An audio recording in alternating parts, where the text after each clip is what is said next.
Hello? Can you hear me? Don't exit this room, okay? This isn't a mistake. This room isn't a mistake. I had to hide these logs away from the core gameplay files, in a place that only a beta tester would look, and in a place where the files could be protected. I just really hope that the next development team finds this before the game is released to the public.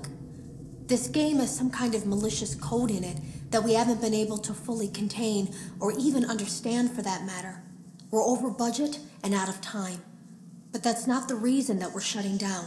Listen, I have to keep this short so the file size will be small enough to fly under the radar. There are more. They may not be in order. I saw it for the first time today. There was a character I couldn't make out who it was, standing at the end of the hall. I thought it was just bugged out, so I made a note of it and kept playing. But then it was looking in the window, and not like Chica or Bonnie would. It was like it was actually looking in the window, seeing what I was doing. I heard a pretty heated conversation this morning between Dale, our manager, and someone else on the line.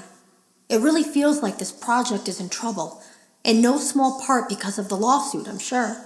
There has to be a lawsuit, there's no way there isn't. It happened in this building just a few doors down from me. I think it's made worse by the fact that Jeremy tried to tell us something was wrong. But as a dev team, we all just saw it as a challenge to find what the problem was and fix it. Who could have known that? I have to go. Have you ever heard of a guillotine paper slicer? It sounds made up, but it's an actual piece of office equipment. I didn't even know we had one in the supply room. I guess they're more common at businesses that do a lot of graphic design work. I remember seeing one when I was still in school, and even then, I knew how dangerous it looked. I was always afraid of losing a finger. That seems so silly now. Jeremy used to do design work. I guess that's how he knew it was there. The drawers have been emptied out. Someone was here. I don't think it was spring cleaning either. No. There was plastic on the floor. Someone was definitely here during the night. It had to have been the client. I mean, they sent us that stuff in the first place with no explanation, told us to scan it, said it would expedite the process so we wouldn't need to program any pathfinding ourselves. It was a budget thing, I guess. It was just junk. Circuit boards and things like that. Looked pretty old. Somehow, though, there was usable code on some of it. It seemed to take hold by itself. Things started changing. But then, he started appearing. At least that's what Jeremy said. I came in early that morning. No one else was there. At least that's what I thought. The supply room was lit. I didn't even notice Jeremy standing in the testing room as I walked past. The supply room was so bright, glowing from all the way down the hall. Jeremy complained of nightmares when he came in this morning. He wasn't talking about it like someone telling a friend about his dreams, though. He was pale. Looked like he hadn't eaten in days. He spent an hour talking in Dale's office, but it didn't look like he was given much sympathy. When he came out, he went directly back to the testing room. He doesn't even jump anymore. Nothing scares him. He just stands there like he's talking to someone. Sometimes he rocks from side to side. We were told to leave him alone. I knew I was in line to do the testing next. They'd been prepping me for it. I guess they knew that Jeremy would need to be replaced soon. You can always tell when a company is getting ready to fire someone. They start giving out written warnings for silly things, making sure to build a paper trail and make a case for a firing. Things that normally no one would care about suddenly become grave offenses, all worthy of being written and documented. I guess it works two ways, because it also encourages a person to quit rather than be scrutinized so heavily. I think Jeremy was too far gone to consider that option, though. The thing about it is that I don't think they were going to fire him because of anything he was doing wrong. They just knew he'd seen something. They needed to discredit him. There was something that looked like a Halloween mask laying on the floor. I didn't understand. Ink must have spilled. It was only then that I heard a shuffle from the testing room and realized Jeremy must be there. I went back and peered in the window. I couldn't see his face. He had the visor covering his head. He had ink spilled on himself as well. The front of his shirt looked black in the dark room. He turned his head in my direction, but I don't think he knew I was there. I was told I had 3 days to finish Jeremy's work, but I know it's just passing the time.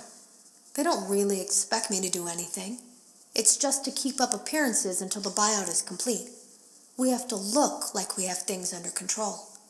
There's another potential development studio that wants to pick up from here, but who knows what kind of lies they're being fed to convince them to do it. Against my better judgment, I'm going to do my best to see what's here, make notes of it, and try to isolate where this thing is hiding. At least then the next person that tests this will have a chance of getting rid of it. Today was my last day of beta testing, and the anomaly that I've been seeing is nowhere to be found. But after inspecting some of the files, it seems that it's attached itself to these logs. My logs. That can't be an accident.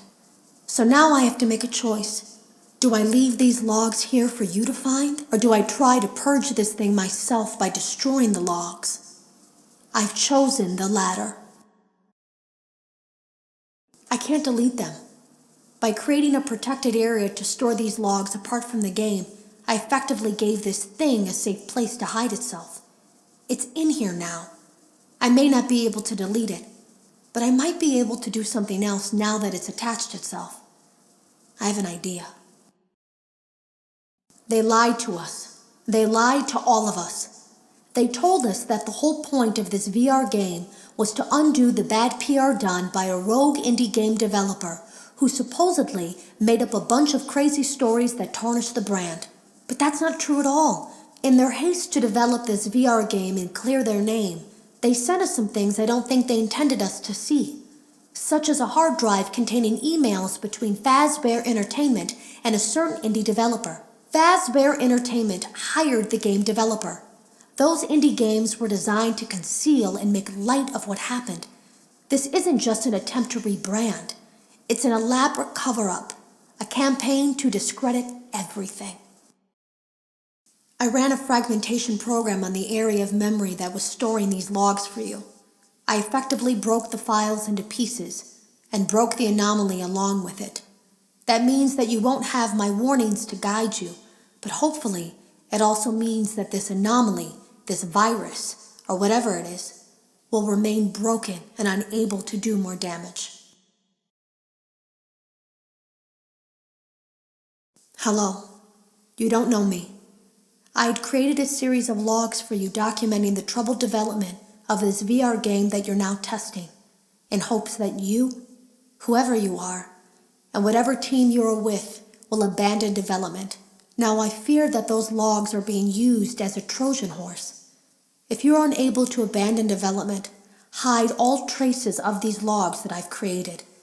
I fear that finding them and reassembling them will also reassemble the very thing I've tried so desperately to destroy.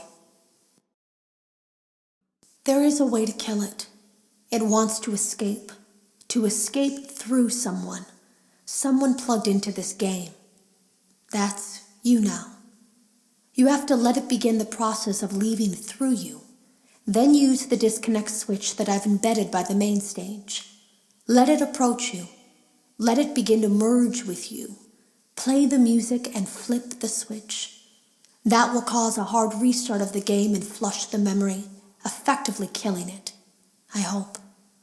I don't know when it will come for you.